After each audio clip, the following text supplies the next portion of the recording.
To conclude the whole debate, I call upon Reshma Saujani.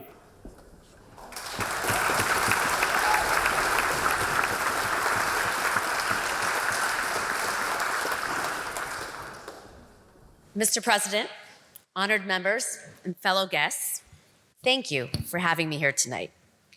Though I consider myself a recovering lawyer, I jump at any chance to argue. Early in my political career, I ran against a 9-term incumbent for Congress, and I lost by 62 points. But still, I'm here today again, ready to join the opposition because there's nothing more than I love than stirring up the pot. So let's get started.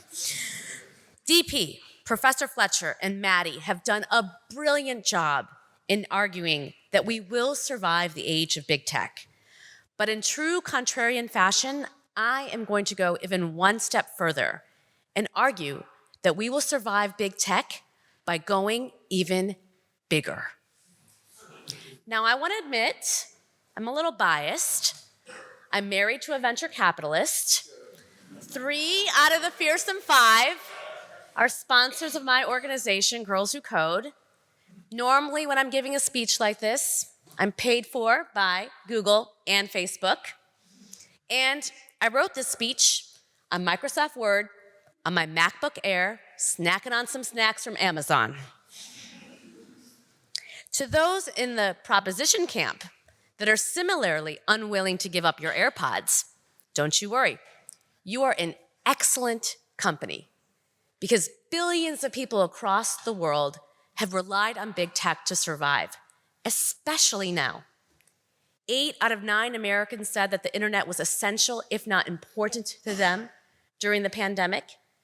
Amazon, Microsoft, and Google released platforms where millions of us could make vaccine appointments. 100 million school children, including my very own son, Sean, a first grader, learned remotely on Google Classrooms. And every single one of you kept in touch with loved ones on WhatsApp and FaceTime. Now I know what you're gonna say, that I am cherry picking the best of big tech, citing examples that amount to a small drop in a sea of monopoly, misinformation, and misogyny. And guess what? I agree. Because big tech, it is like any other tool. In the hands of the right people, it will alleviate society's greatest challenges, but in the hands of the wrong ones, it will exacerbate them. I hate to break it to you, but the existential threat to society is not Jeff Bezos or artificial intelligence or that annoying feature on LinkedIn that lets your ex-boyfriend know when you're stalking him. Microsoft, I know you're listening right now. Please, for the sake of all of us, remove that feature. It's the greed. It's the greed that drives companies to exploit their workers, their environments, and their consumers' data. It's the cruelty that inspires users to preach hate and violence against women and people of color and the LGBT community. It is the fear that stops leaders from mitigating the bigotry that they see online and offline. To say that the problem is big tech rather than any other of the social ills that are shaping it mistakes the symptom for the disease. A generous view of this misdiagnosis is that it prevents us from clearly seeing the solution, rendering us hopeless. But then again, it's almost as if those that are arguing for despondency have something to gain from the status quo. I'm no biologist, but even I know that the failure to change, to evolve, to adapt, that's society's biggest threat. The proposition seems to believe that big tech begins and ends with white men. Guess what? It doesn't. Which brings me to making big tech even bigger. Because when I look at Silicon Valley, I see an environment that's awfully small. Closed off circles of powerful people, but unwilling to invite people with different ideas and different identities, a narrow definition of what it means to make change, little attempt to be anything other than disruptive rather than constructive. I think it's why so many of the folks that are aiming to change big tech are outsiders who have force their way in. Of the growing number of workers that are speaking out against tech companies, the majority are women. Women who recognize the promise of big tech if only we are kind enough, generous enough, and brave enough to fix it. Of course, we need more than just women whistleblowers to course correct big tech. We need more women in seats of corporate power shaping global change, because studies show that wherever and whenever women are in charge, in their countries, in their companies, in their communities, they become more equitable, more profitable, more just. We also need more women clearly going into antitrust law and regulating big tech from the outside in. Not only is representation in law a good thing in and of itself, it seems like the men who are proposing this motion, well, you couldn't get the job done. So I think you need a little help. And of course, we need more women coding, creating algorithms that mitigate biases rather than reinforce them. I started Girls Who Code to do just that, to tackle the cultural and structural misogyny that prevents women from entering tech and rising up through the ranks. I love watching my girls become confident coders. And yet at first I had the same fears described by the opposition.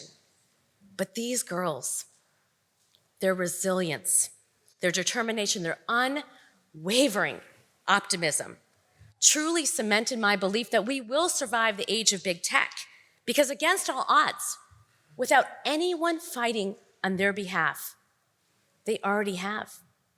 Women like me have. People of color have. The LGBT community has. Immigrants and refugees have. It says something that those of us who stand the most to lose in the age of big tech believe the most in its potential. After all, if anyone is going to suffer in this racist, sexist dystopia described by Alex, it's the only brown lady up here. And yet, I'm not worried, because I truly believe in these girls. Until we've given them a chance to leave, until we've given them the chance and the opportunity to build tech in their image, until they too are left cynical and hopeless, I refuse to entertain the notion that big tech will be the end of us. You know, for a better half of the millennium, it wasn't big tech that held the monopoly on ideas. It was Cambridge. Just kidding. You're supposed to shout and do your foot standing thing right there. But seriously, if this debate were to take place 2 centuries ago, it would have been amidst calls to break up Big Oxford. The gentleman proposing this motion would have conceded to the benefits of this institution and then argued that humanity cannot survive it. Cannot survive when 2 entities, all right, 1 entity and 1 lesser entity, control access to information, political power, cultural change. But clearly, Oxford didn't succeed in wiping us out. And when I look at this wonderfully diverse audience, it didn't succeed in defying change either. Rather, Big Oxford, it got bigger. More women, more people of color, more people in the queer community, more immigrants, more refugees, more of you claimed your rightful place to be here. And this institution has not become a threat to our survival, but a means for it. Innovations developed here that are far more dangerous than Instagram influencers. Climate change, disease, the deadly intersection of violence and misogyny. All of this to say is that if my opponents don't believe that a group of well-educated people can do good for humanity, if only they have the will, the resources to do so, then why are we here at Oxford? Friends, I urge you to see this motion for what it is, an attempt to justify inaction by those who benefit from the status quo, to cast big tech as a means to destroy rather than dare to let a new generation use its power for good. I believe in the promise of technology. I believe in the power of those who will soon wield it. And for humanity's sake, I hope you believe in them too. Thank you.